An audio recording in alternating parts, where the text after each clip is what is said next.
You might have seen last week and over the weekend that Dutton delivered his poor excuse of a nuclear plan. Now, we may have made a post or two addressing it as a seriously bad idea. And while we thought we were pretty clear, some people thought we weren't super clear, or that we had the wrong information. Well, buckle up, because we're going to address some of those comments today and why we need to steer clear of nuclear. Comment number 1 comes from @AtItsCam. So as a union, you're against manufacturing jobs and then decent high-tech jobs for our young to operate them. No, we are against the promise of these supposed jobs that are decades into the future, made with a flimsy at best plan, lacking in detail. However, what we are for is safe, reliable jobs for workers that will happen quickly and now, or in the next few years at best. Comment number 2 comes from Scott Parent. Do even know what nuclear power even is?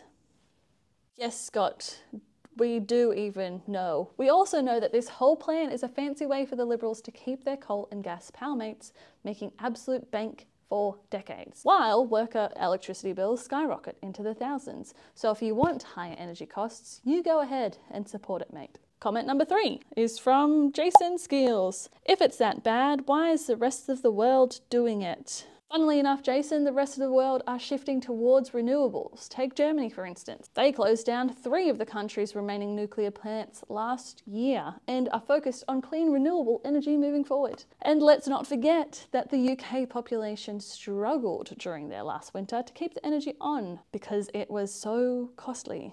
Oh, and their most recent nuclear power plant is behind schedule and over budget. So much for their nuclear power being cheap and affordable, huh?